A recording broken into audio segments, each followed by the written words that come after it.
and he's going to share some developments of design thinking in Australia and Australian context. So I'm very happy to have you here, Mark, and this is your clicker, and I'll give you the mic as well. There you go. I've got everything. Yes, hopefully. Well, welcome. Well, as we say from Australia, g'day. To do. So, yeah, I'm going to roll straight on. We can catch up after if you need some stuff to back up what I'm going to rant at you at the moment from design thinking. So, yeah, design for sustainable futures. I'm a member of the Design Thinkers group, so I have an Amsterdam connection. Arnie van Oostrum is the central figure of the open innovation platform that was structured in about 2010 for a network of design thinkers. So I joined up with the Design Thinkers group looking at design as process in about 2010. So I was invited to the family as a member of the group in about 2013. So picking up on what Gilles was saying, taking it outside of the European ethos, you can't get much further away than Australia at this point in time. So it's actually noted as being called the Antipodes. It's the actual opposite point on the other side of the globe to the European context and construct. So while you guys are standing around having coffee, we're hanging around upside down in Australia. So, but the Greeks had it all over us because they knew way back then that the world was round. So this is from about 150 BC. And the Antipodes, as you see, is on the other side of the world to that. So I'm not quite sure what happened to society. The 4 points of the globe and the flat earthers went quite around a circular sort of environment. So maybe they all became Republican voters in the United States. So yes, the Antipodes, and largely by that terminology from the Oxford Dictionary, is seen as people from Australia and New Zealand. So I'm an antipode. Okay, so just this commonality, I like to sort of look at commonality from the other side of the world. We do have things in common. Mapping. These are some of the early maps that indicate Europe and the continent from sailors and explorers, and Holland was one of those countries that was in the forefront of that. Technology, transportation and the like. And as you can see in the southern regions there's a non-described land, and as we were talking about before, people that invented things. The Dutch actually discovered Australia first, if you go by a Eurocentric view, but there is an indigenous population that's been occupying that as the longest continuous civilization and culture for 60,000 years in the Australian indigenous community. So, yeah, so New Holland and New South Wales. So this marriage between the UK and the Dutch. The Dutch seem to walk away from it for some reason, right? So we've ended up with what we've currently got. So yes, Australia and Europe. So it is a vast land, and we do have our challenges from a sustainable point in that instance. So we are probably in the top 10 in terms of the worst per capita, but we've got by land mass, but we've got a big land mass, so we sort of feature high in the ratings. So yeah, once again, population size by scale. So we're about a quarter the size of Spain, about 25 million people on that continent. So, the arid, the brown in the centre is desert, the yellow is hard land to actually farm and manage, and the coastal regions is where the 25 million people live. So, but leaning back to what I was saying before, different cultures prior to European takeover of the land, there was about 200 different language groups of indigenous population within that framework. So that's a bit about Australia. Talking about mapping, they had their own mapping techniques and storytelling, so the dots are usually representative of water holes and sustaining their system. So it was either drawn up from them sitting on the ground and drawing it with their fingers in the dirt. So this is a European construct of painting onto bark, but it was their means of communication. So we're newcomers in Australia. We've taken European ideas into an Australian context. This was early European representations of the Australian bush, and that's actually what the Australian bush looks like. So it's quite a difference. It takes a lot to develop a perceptual view of that. So we in Australia, probably about 220 years into occupation there, are still trying to understand the landscape and the relationship with that landscape. A little bit about me, just very quickly. Studied a master's in industrial design last century, end of last century, middle of the 90s. Looked at Tuan, who wrote a book on topophilia, perception movement. Moving across to E.O. Wilson in 1984, wrote a book called Biophilia. And my thesis in the mid-90s was around biomic design, which was allied to biophilic design. And that was through my engagement working with the Indigenous community that gave me that insight. Okay, so yeah, I've written on biophilic design with International Society of Biourbanism. So I'm leaning towards ethology, which is the science of animal, human behaviour and place. So that's where my head is at the moment. So, alternative facts is probably what I want to talk about to you today.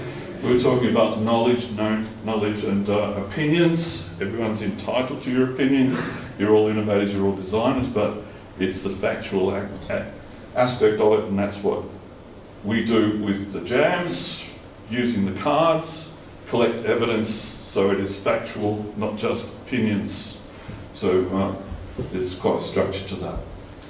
So there's an interesting online tool called The Conversation. So if you can access that free. It's academics that get together and write on current issues within society, so do have a tap into that. And this is from a little while ago, 2012, talking about you're not entitled to your opinion. So it's a very interesting, provocative argument. So it comes down to just this opinion as an idea, but then factual, backing it up. So that's what we do in the jams, and we try and work with people to gather their opinions, to collect them together and establish fact. So I won't go too much into that, but hopefully these slides will be available for you after. So really, it's participatory design is what we're engaging in with the jams, how we're trying to bring people together and help them to participate in the process so they're not feeling excluded. So that's the whole power of the tools that the digital school here at Media Lab have generated. So this is my statement about it. Empower citizens to move from opinion to certain knowledge. So it's that factual aspect of it. So just gave a paper in India. The theme of the conference there was the new narrative. And so I've laid over this the new transitional narrative. So India's in this transitional stage from a level of society into a more contemporary service-based society. And I was looking at design and cities, so talked about design thinking and cities, oceans, UN, and the UN Sustainable Development Goals. So here's the head of the World Design Organization in Srini, and the guy on the other side is carrying a Stussy machine gun, but it's not to look after Srini, it's to look after one of the local members of parliament in India. So Srini was talking at the same conference around the Sustainable Development Goals and what the World Design Organisation has been doing. So my pitch at that presentation was how can the World Design Organisation and organisations in India like the Confederation of Indian Industry work together with design to solve these problems. So that's an agenda that I have got in front of me going forward. So Global Goals Jam, working with UNDP, run it for the last 3 years in Melbourne, out of RMIT University. So 17 goals, a layered structure approach to design and the different goals. So between the biosphere, society and economy is a good way to break down the 17 SDGs with the partnership at the top. So yes, running it again this year, Media Lab UNDP, and in September down at RMIT.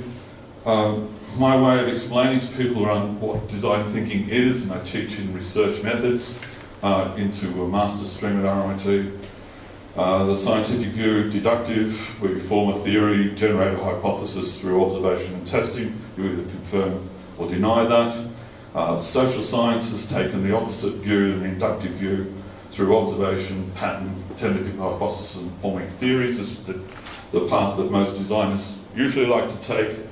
But design thinking takes an adductive approach to thinking. So we're taking the best and sampling the best from those two particular streams of research and generating that into a way of dealing with problems in the world. So my main problem is microplastics at the moment. Microplastics is plastics that are less than 5 millimeters in diameter.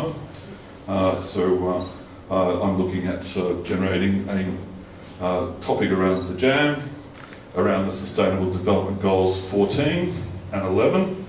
So 11 is a pivotal, central one, cities, and that's set by the guys here at the Global Goals JAM.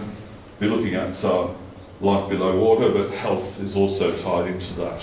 Okay, so it's very concerned about the quality of seafood as a major food source being contaminated through microplastic pollutions in water. So I'm doing collaborative work with academics in India and Australia around that particular thing. So that's what we're looking to go forward is.